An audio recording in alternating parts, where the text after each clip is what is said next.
Last Leaf by O. Henry. In a small part of the city, west of Washington Square, the streets have gone wild. They turn in different directions. They are broken into small pieces called places. One street goes across itself 1 or 2 times. A painter once discovered something possible and valuable about this street. Suppose a painter had some painting materials for which he had not paid. Suppose he had no money. Suppose a man came to get the money. The man might walk down that street and suddenly meet himself coming back without having received a cent. This part of the city is called Greenwich Village, and to old Greenwich Village the painters soon came. Here they found rooms they like, with good light and at a low cost. Sue and Johnsy lived at the top of a building with 3 floors. One of these young women came from Maine, the other from California. They had met at a restaurant on 8th Street. There, they discovered that they liked the same kind of art, the same kind of food, and the same kind of clothes. So they decided to live and work together. That was in the spring.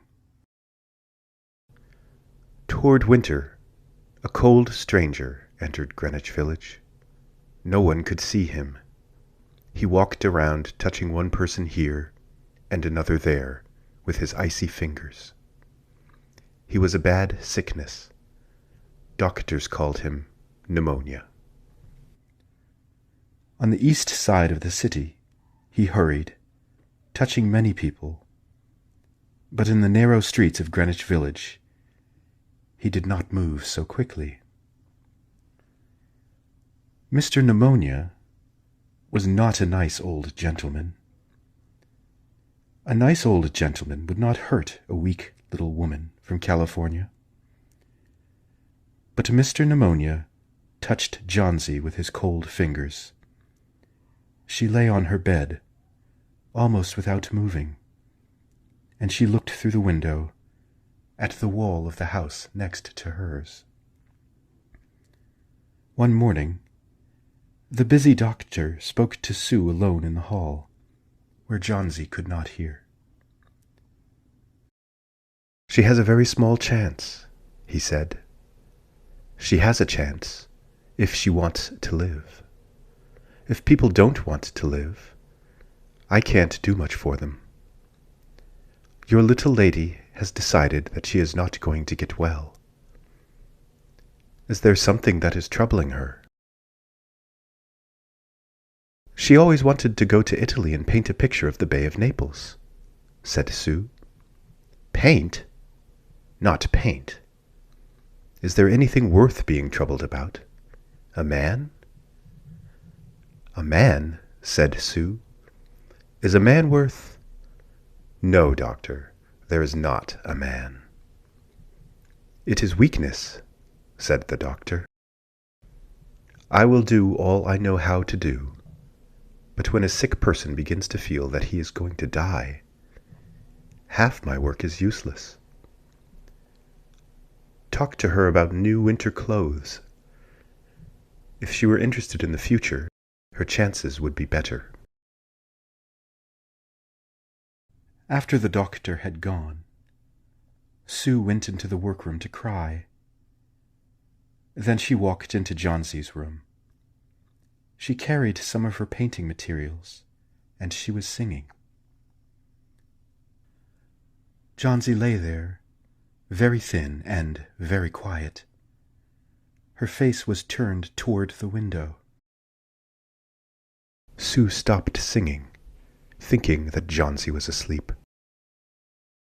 Sue began to work. As she worked, she heard a low sound again and again. She went quickly to the bedside. Johnsie's eyes were open wide. She was looking out the window and counting back. 12, she said, and a little later, 11, and then 10, and 9, and then 8 and 7 almost together. She looked out the window. What was there to count? There was only the side wall of the next house, a short distance away. The wall had no window. An old tree grew against the wall. The cold breath of winter had already touched it.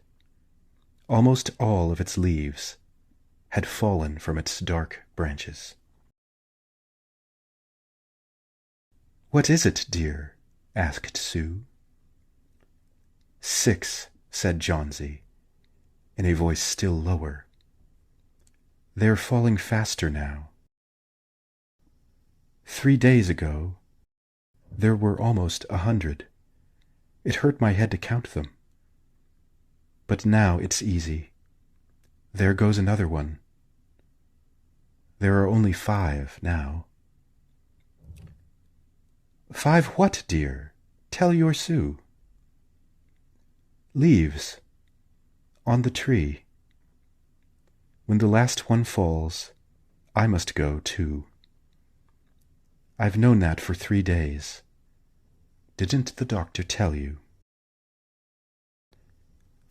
"Oh, I never heard of such a thing," said Sue. "It doesn't have any sense in it. What does an old tree have to do with you? Or with your getting well? And you used to love that tree so much. Don't be a little fool. The doctor told me your chances for getting well. He told me this morning.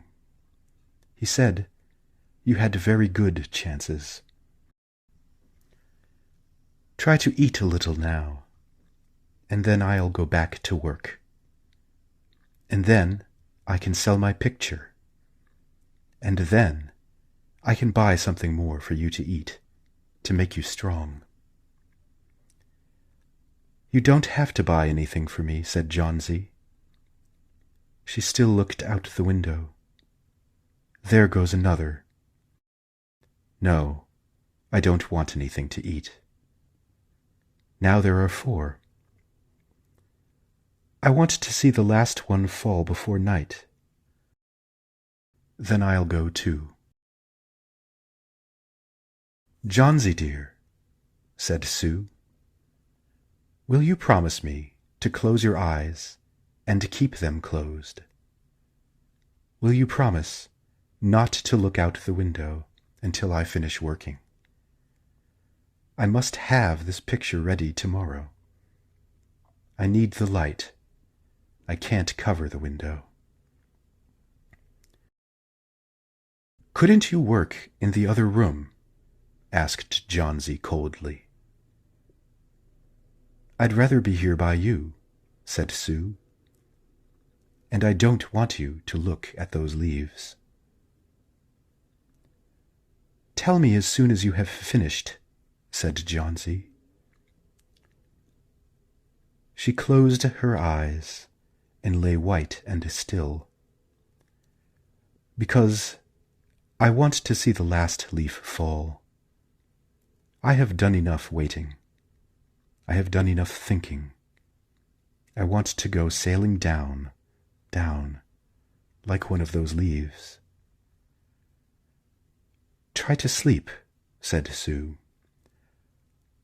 "I must call Berman to come up here. I want to paint a man in this picture, and I'll make him look like Berman. I won't be gone a minute. Don't try to move until I come back." Old Berman was a painter who lived on the first floor of their house. He was past 60. He had had no success as a painter. For 40 years he had painted, without ever painting a good picture. He had always talked of painting a great picture, a masterpiece, but he had never yet started it. He got a little money by letting others paint pictures of him. He drank too much. He still talked of his great masterpiece, and he believed that it was his special duty to do everything possible to help Sue and Johnsy. Sue found him in his dark room, and she knew that he had been drinking. She could smell it. She told him about Johnsy and the leaves on the vine. She said that she was afraid that Johnsy would indeed sail down like that leaf. Her hold on the world was growing weaker. Old Berman shouted his anger over such an idea. "What?" he cried. "Are there such fools? Do people die because leaves drop off a tree? I have not heard of such a thing. No, I will not come up and sit while you make a picture of me. Why do you allow her to think such a thing, that poor little Johnsy?" "She is very sick and weak," said Sue. "The sickness has put these strange ideas into her mind. Mr. Berman, if you won't come, you won't. But I don't think you're very nice." "This is like a woman," shouted Berman. "Who said I will not come? Go, I come with you. For half an hour I have been trying to say that I will come. God, this is not any place for someone so good as Johnsy to lie sick. Some day I shall paint my masterpiece, and we shall all go away from here. God, yes." Johnsy was sleeping when they went up.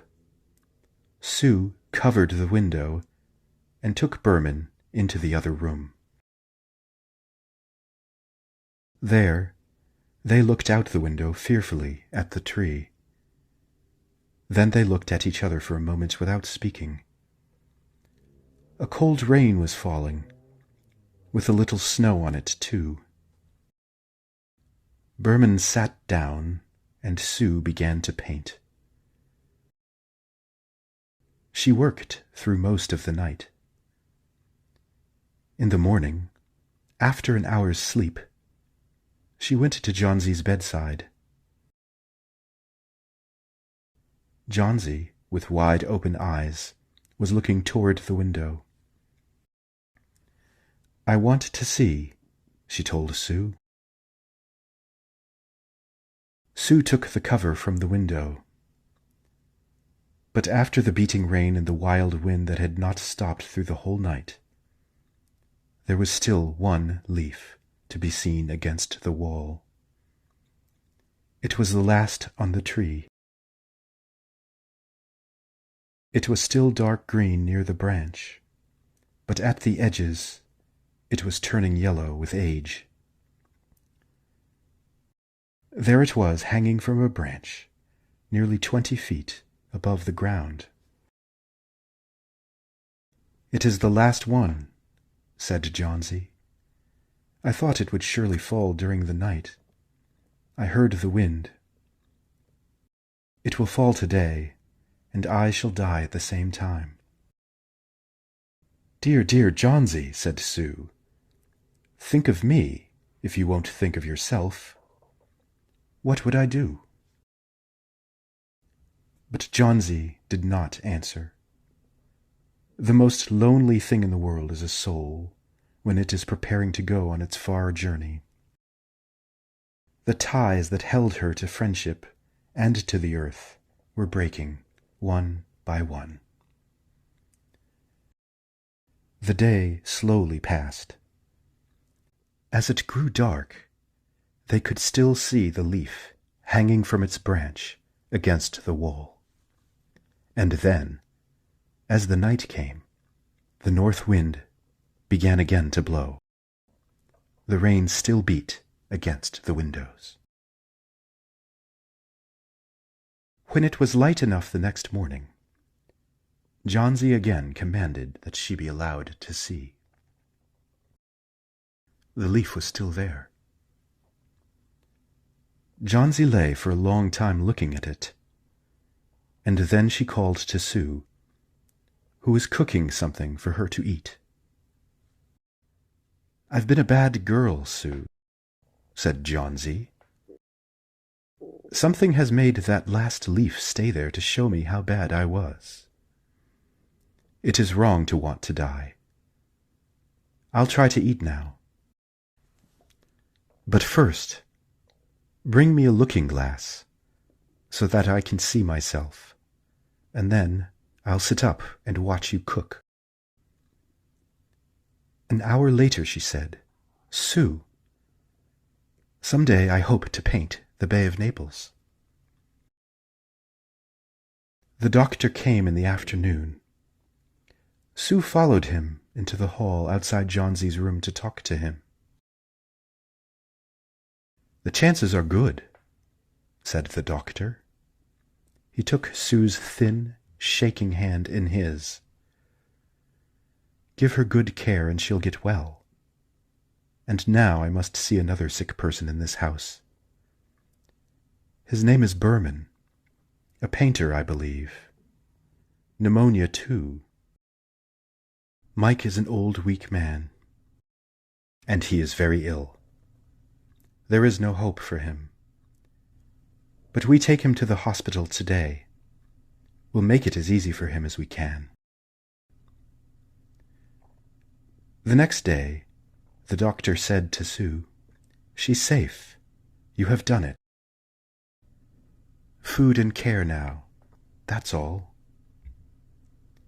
And that afternoon, Sue came to the bed where Johnsy lay. She put one arm around her. "I have something to tell you," she said. "Mr. Berman died of pneumonia today in the hospital. He was ill only 2 days. Someone found him on the morning of the first day in his room. He was helpless with pain. His shoes and his clothes were wet and cold as ice. Everyone wondered where he had been. The night had been so cold and wild. And then they found some things. There was a light that he had taken outside, and there were his materials for painting. There was paint, green paint and yellow paint, and— Look out the window, dear, at the last leaf on the wall. Didn't you wonder why it never moved when the wind was blowing? Oh, my dear, it is Berman's great masterpiece. He painted it there the night that the last leaf fell." The end.